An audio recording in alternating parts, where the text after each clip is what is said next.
नजर हटी दुर्घटना घटी। ये कहावत हम सभी ने सुन रखी है, लेकिन कोई इसे फॉलो नहीं करता। लाइफ में ऐसे कई मोड़ आते हैं जहां हमें अटेंटिव और केयरफुल होना चाहिए।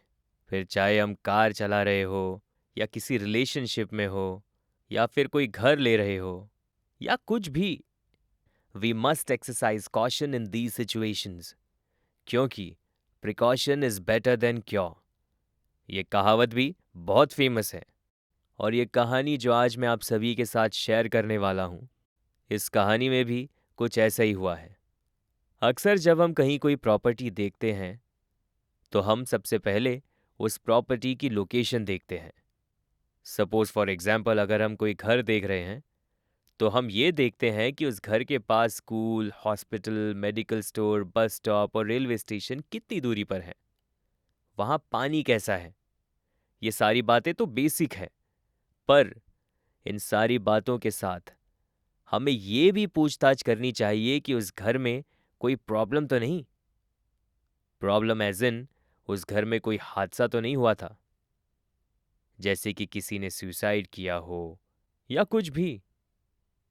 अब ऐसी बातें तो अपना घर बेचने वाला नहीं बताएगा, लेकिन वहां आसपास के लोग ये सारी बातों को जानते हैं, तो वो तुम्हें इसके बारे में बता सकते हैं।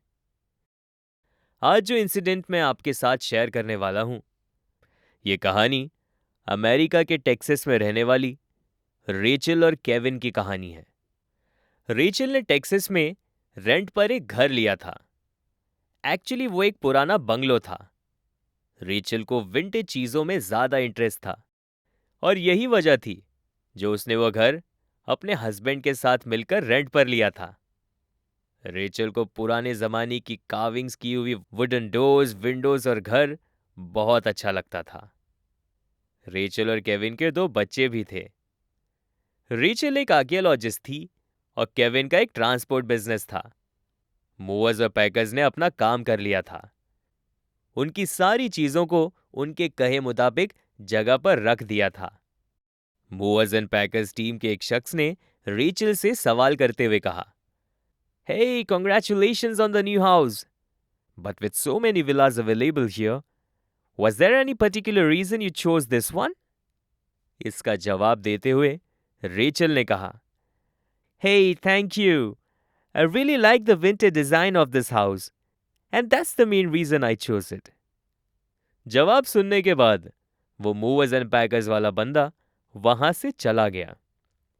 अगले दिन केविन रेचल से कहने लगा कि वो जो मूवर्स एंड पैकर्स वाला बंदा था, उसे उसकी बातें ठीक नहीं लगी। केविन ने आगे एक्सप्लेन करते हुए कहा कि I'm not sure why, but I feel like the guy wanted to say something, yet he couldn't. ये सुनते ही रेचल ने केविन से कहा, "Don't worry, honey. I think he might have liked our house and was a bit curious." इतनी बात करने के बाद केविन अपने काम के लिए निकल गया। कुछ देर बाद रेचल भी बच्चों को स्कूल में छोड़ते हुए अपने ऑफिस चली गई। एक दिन रेचल के घर में एक लेडी आई, और वो रेचल से कहने लगी कि वो बच्चों को संभालने का काम करेगी, और रेचल ने उसे काम पर रख लिया। केविन ने रेचल से पूछा कि उस नैनी को काम पे रखने से पहले क्या उसने उसके बारे में कुछ छानबीन की, कि वो कौन है, कहाँ रहती है। उस नैनी ने अपना नाम स्टेसी पॉल बताया था। स्टेसी कुछ 36 साल की रही होगी। रेचल ने केविन से कहा कि दिखने में वो सिंपल दिखाई देती है, इसलिए उसे जरूरत नहीं पड़ी। एक दिन स्टेसी अपने साथ अपने 5 साल के बच्चे को भी ले आई। वो कहने लगी कि यहाँ उसका बच्चा रेचल के बच्चों के साथ खेल लेगा। केविन को ये सब कुछ ठीक नहीं लग रहा था। केविन ने स्टेसी को बुलाया और उससे पूछा कि वो कहाँ रहती है, उसके घर में कौन कौन है। स्टेसी ने उसे जवाब दिया कि वो एक सिंगल मॉम है, और वो अकेली अपने बच्चे के साथ यहाँ पास ही में रहती है। 2 महीने बीत गए। रेचल के घर से थोड़ी दूर एक चर्च था, और उस चर्च से लगा हुआ एक कब्रिस्तान भी था। उस लोकेलिटी में किसी की डेथ हो गई थी, तो केविन भी वहां उस फ्यूनरल में गया था। उस फ्यूनरल से लौटते समय केविन की नजर वहां की एक कब्र पर गई। उस कब्र पर जो लिखा था और जो फोटो लगी हुई थी, उसे देखकर केविन के होश उड़ गए। उस कब्र में लिखा था स्टेसी पॉल, और उस कब्र के मार्बल पर स्टेसी की फोटो भी लगी हुई थी। सिर्फ इतना ही नहीं, स्टेसी के कब्र के ठीक बगल में एक और कब्र भी था।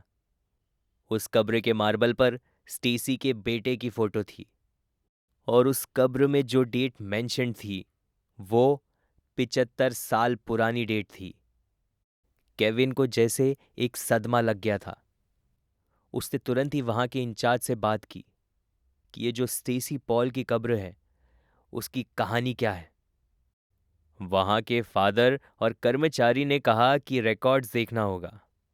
रिकॉर्ड्स देखने पर पता चला कि आज से 75 साल पहले उस कब्रिस्तान से कुछ ही दूरी पर एक विला था, जहां स्टेसी अपने बच्चे के साथ रहती थी, और वो एक सिंगल मॉम थी।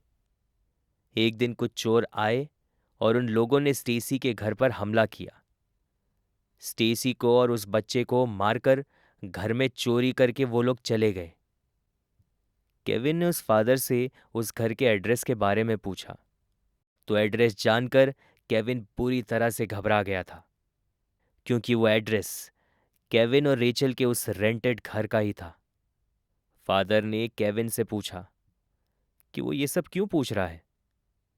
तो केविन ने कहा कि वो अपने फैमिली के साथ उसी घर में रह रहा है, और स्टेसी पॉल अपने बच्चे के साथ उनके घर में आती है और उनके बच्चों का ध्यान रखती है। ये सुनते ही उस चर्च का फादर भी चौंक गया। फादर ने केविन से कहा कि उसे उस घर को जल्द से जल्द खाली कर देना चाहिए।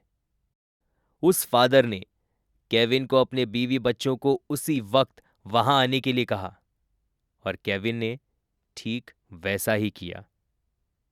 इसके बाद फादर ने रेचल को सारी बात बताई। उन लोग ने तभी के तभी ये डिसीजन लिया कि वो लोग उस घर को छोड़ देंगे। इसके बाद फादर ने रेचल और केविन को एक एडवाइस दी। उन्होंने उनसे कहा कि कभी भी घर लेने से पहले अड़ोस पड़ोस में एक बार इंक्वायरी कर लेना चाहिए। तब रेचल को केविन की बात याद आई कि वो मूवर्स एंड पैकर्स वाले बंदे ने उसे वो सवाल किस इंटेंशन से पूछा था। इसके बाद रेचल और केविन अपने बच्चों के साथ कहीं और शिफ्ट हो गए। तो ये था वो इंसिडेंट जो रेचल और केविन के साथ हुआ था। आप सुन रहे थे डर reboot, only on radio city podcast.